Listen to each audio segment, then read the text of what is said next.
Jadi dari sudut akidah mudah nak difahami. Kita lihat dari sudut pengamalan pula.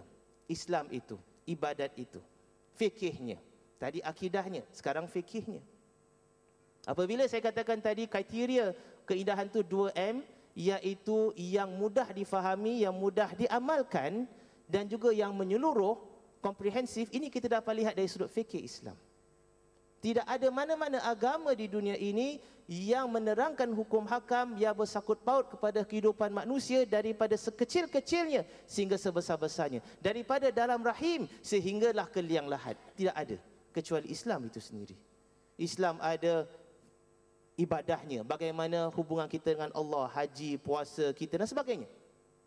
Islam ada muamalahnya, ekonomi Islam, sehingga diiktiraf oleh dunia ekonomi Islam. Ini prinsip ekonomi Islam, prinsip yang sangat utuh, yang tidak mudah digoyah. Kalaulah dunia ini berpegang kepada prinsip ekonomi Islam, kita tidak akan mengalami krisis ekonomi setiap 7 tahun, setiap 10 tahun. Dulu krisis ekonomi berlaku setiap 10 tahun. 85, 84, kemudian 96, 97, kemudian 2007. Sekarang ini berlaku hampir kerap, 3-4 tahun berlaku krisis ekonomi. Kenapa? Sebab agak tidak stabil ekonomi yang dicipta oleh manusia itu sendiri. Balik kepada ekonomi Islam, Allah dah terangkan. Itu kebaikan untuk kita, kebaikan untuk manusia semua. Tidak ada agama lain menerangkan tentang ekonomi kecuali Islam itu sendiri. Islam menerangkan tentang munakahat, bagaimana perhubungan dengan keluarga. Bagaimana kita nak mendidik anak, bagaimana kita nak berkahwin, bagaimana kalau hendak mati, bagaimana sekiranya selepas mati. Islam terangkan. Tuan-tuan yang dirahmati Allah, kalau kita kaji, tidak ada mana-mana agama yang menerangkan prinsip pembahagian harta pusaka yang terperinci seperti Islam itu sendiri. Ilmu faraid dalam Islam itu tidak ada tanda bandingannya. Begitu halus pembahagiannya. Cuma kerana orang tidak faham ilmu faraid tersebut, maka dia tuduh ilmu faraid ini sebagai tidak adil kepada wanita, tidak adil kepada itu dan sebagainya, sehingga hendak membasmikan hukum faraid, sehingga nak bypass hukum faraid dan sebagainya. Kemudian aspek keempat, kita lihat fikih Islam menerangkan tentang hukum jinayah, penal code. Kalau melakukan kesilapan, apa hukumnya, bagaimana nak dihukum, sehingga kan dibuat buku. Al-Mawardi tulis buku tentang bagaimana kita hendak menjatuhkan hukuman dan sebagainya. Para ulama dahulu menerangkan begitu terperinci tentang fikih jinayat ini. Dan tidak cukup dengan itu, lebih luas lagi para ulama telah ambil daripada Quran dan hadis tentang kod-kod dalam Islam, bagaimana kita nak mengadakan perhubungan antarabangsa, international relationship in Islam, yang dipakingkan dalam Islam sebagai, dalam fikih ini sebagai fiqh siyar. Ini ada dalam Islam, begitu cantik. Kemudian kita lihat tentang bahagian yang ketiga pula, ihsan. Ini akhlak. Bagaimana kita nak berinteraksi dengan manusia, bagaimana kita nak berinteraksi dengan diri kita sendiri. Apabila kita berinteraksi dengan manusia ini, memang kalau kita lihat manusia secara umumnya sudah ada nilai-nilai murni dalam diri mereka sendiri. Ini keluar daripada fitrah suci daripada diri mereka. Namun apabila Allah Subhanahu Wa Taala mengutus Rasulullah Sallallahu Alaihi Wasallam dan Allah Subhanahu Wa Taala mencantikkan Rasulullah dengan akhlak yang mulia, Allah mendidik Rasulullah dengan akhlak yang mulia, maka Rasulullah Sallallahu Alaihi Wasallam bersabda dalam hadis yang masyhur, "Innama bu'ithtu liutammima makarimal akhlak." Aku ini, kata Rasulullah SAW, diutus untuk bukan membawa akhlak yang mulia sahaja, tetapi untuk melengkapkan akhlak yang mulia. Erti kata lain, akhlak yang mulia dah ada dalam diri kita. Rasulullah datang melengkapkan lagi akhlak tersebut. Ini Islam. Kita lihat Islam mengajar kita sehingga bagaimana kita hendak beristinja apabila kita telah buang air besar atau kecil. Bagaimana kita nak beristinja? Islam terangkan. Ada agama lain terangkan? Tidak ada. Ada agama lain menerangkan tentang istibra', konsep istibra'? Tidak ada. Ada agama menerangkan bagaimana kita nak posisi duduk bila kita nak buang air? Ada? Tidak ada. Ini Islam, cantik. Ini kita lihat dari sudut luaran. Dari sudut dalaman pula bagaimana interaksi dalam diri kita. Islam mengajar bagaimana kita ini perlu membersihkan jiwa kita ini agar tidak ada sifat-sifat yang keji, sifat-sifat mazmumah. Ini boleh dikaji, kalau kita kupas memang panjanglah. Maka kesimpulannya, keindahan Islam itu kalau kita berhenti, kita hayati, ia terkandung pada 3 I ini saja cukup. Iman, Islam, ihsan. Yang mana ia cukup merangkumi keindahan yang mudah difahami, mudah diamalkan dan juga menyeluruh, komprehensif, insya-Allah. Sekian Ustaz, terima kasih. Jazakumullah khairal jazak Dr. Firdaus. Itulah ibu-ibu dan bapa-bapa sebagai pembuka tirai, sebagai poin muhasabah. Mengapa kita merasakan atau kita perlu merasakan bahawa indah Islam itu indah? Dia terletak atau tersimpul sebagaimana disebutkan Dr. Firdaus tadi dalam 2M. Satu, mudah difahami dan diamalkan, dan kedua, menyeluruhnya ajaran Islam itu daripada pelbagai sudut kehidupan manusia. Sebab itu juga Sayyidina Mu'adz bin Jabal, seperti yang diriwayatkan Imam Bukhari daripada beliau, sering berkata, atau para sahabat sering berkata, ijlis bina nu'min sa'ah. Kita duduklah kita, dan untuk kita perbincangkan hal ihwal keimanan kita. Dan hari ini kita memulakan perbincangan ini sebagai orang kata refresher kepada penghayatan dan penghargaan kita kepada Islam.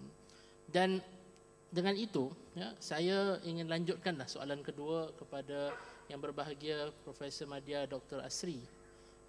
Jika tadi Ustaz Firdaus, Doktor telah memberikan gambaran awal akan keindahan Islam itu, saya ingin lanjutkan lagi perbincangan kita, Doktor, kepada peringkat atau unsur-unsur lain yang juga dikenali dalam agama kita, seperti iman, ihsan, ilmu dan juga islah.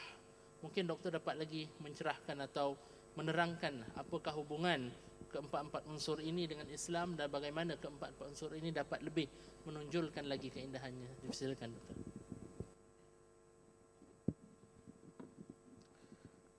Assalamualaikum warahmatullahi wabarakatuh.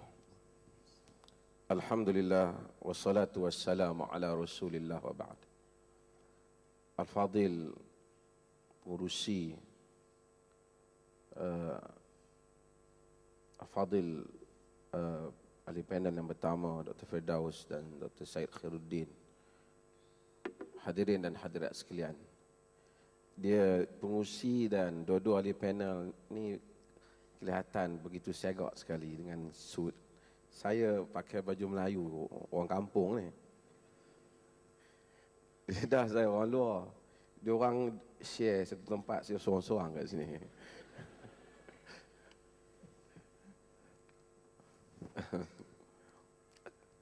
Terima kasih. Pertama, alhamdulillah kita bersyukur kerana kita dapat berada dalam majlis ini. Walaupun setengah orang fikir mungkin 2012 sudah kiamat, tapi insya-Allah besok dah 30 dan lusa 31, kiamat belum datang, artinya filem tu patut dibatalkanlah. Sering orang menghantar kepada saya bertanya tentang hadis-hadis kiamat 2012 lah, ada macam-macam lagi.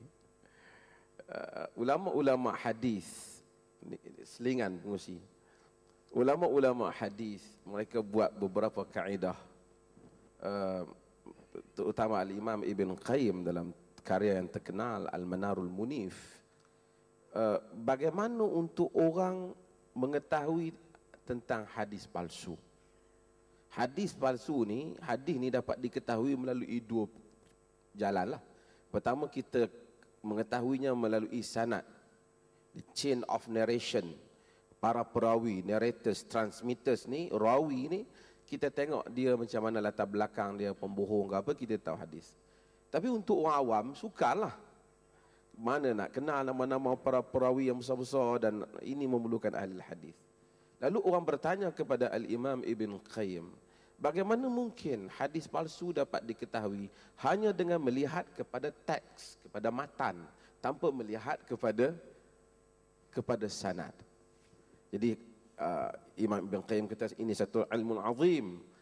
Hanya ahli-ahli hadis yang mendalami akan dapat mengesannya. Tapi dia berikan beberapa ciri untuk orang awam tahu. Panjanglah, saya bukan nak cerita bab tu, nanti ubah tajuk pula kan. Cuma salah satu cirinya ialah apabila hadis itu menyebut tentang tarikh, tentang pada sanah kaza wa kaza, tahun sekian-sekian, bulan sekian-sekian akan berlaku peristiwa sekian-sekian, confirm dia palsu. Jadi tak payah bila tengok internet, tak payah duk susah hati, Allah, besok nak kiamat ni. Apa? Ada orang tengok-tengok Allah tak jadi kiamat, kita pergi naik kelab balik. Okey. Okey, saya go out. Ada orang bertanya kepada Nabi dalam hadis yang diriwayatkan oleh Al-Imam Al-Bukhari dan Muslim.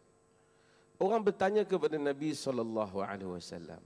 Kata Anas yang meriwayatkan hadis, seorang Arabi, seorang Arab Badawi, dia datang tanya kepada Nabi, dia tanya, ya Rasulullah, mata sa'ah? Wahai Rasulullah, bilakah kiamat? Nabi SAW bukan seperti setengah orang suka ramal-ramal benda yang tak benar. Kerana kita tahu dalam hadis Jibril yang pengurusi sebut, apabila Nabi pernah ditanya oleh Jibril tentang bila kiamat, Nabi kata, mal mas'ul bi'a'lam min as-sa'il. Tidaklah orang yang ditanya lebih tahu daripada orang yang bertanya. Tapi Nabi SAW respon kepada soalan itu. Nabi kata kepada dia, madza a'datta laha?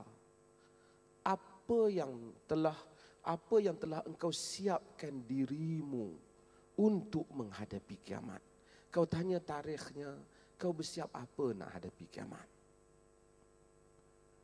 Badawi ini telah memberikan satu jawapan yang mengembirakan seluruh sahabat Nabi SAW.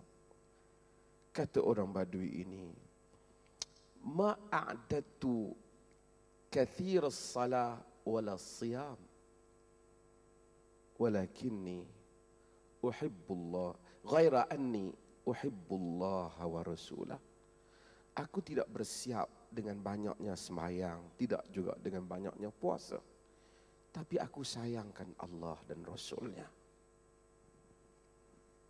Nabi kata, anta ma'aman tuhib, anta ma'aman ahbabta, anta ma'aman ahbabta. Engkau bersama dengan orang yang engkau sayang. Kata Anas, ma farihal muslimun farhahum bihadzal hadis.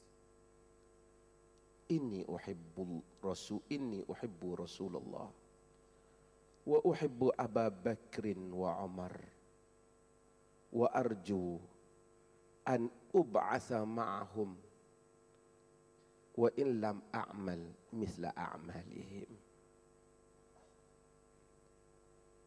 Kata Anas, tidak pernah ada waktu, dalam sebagian riwayat lain Anas sebut, orang Islam begitu gembira dengan hadis tersebut. Tidak pernah mereka bergembira dengan seperti mana mereka bergembira dengan hadis itu, bahawa seseorang akan dibangkitkan bersama dengan orang yang dia sayang. Kata Anas, aku sayangkan Rasulullah, aku sayangkan Abu Bakar, aku sayangkan Umar, dan aku berharap bahawasanya aku akan dibangkitkan pada hari kiamat bersama dengan mereka, walaupun aku tidak beramal seperti amalan mereka. Mudah-mudahan insya-Allah kita semua sayangkan Rasulullah. Kita juga sayangkan Abu Bakar dan Umar dan semua para sahabat yang telah memberikan harta dan nyawa untuk agama. Walaupun kita tidak beramal seperti dengan mereka, tapi kita sayangkan mereka. Kita mengharapkan janji Nabi, anta ma'aman ahbabta, engkau akan bersama dengan orang yang engkau sayang.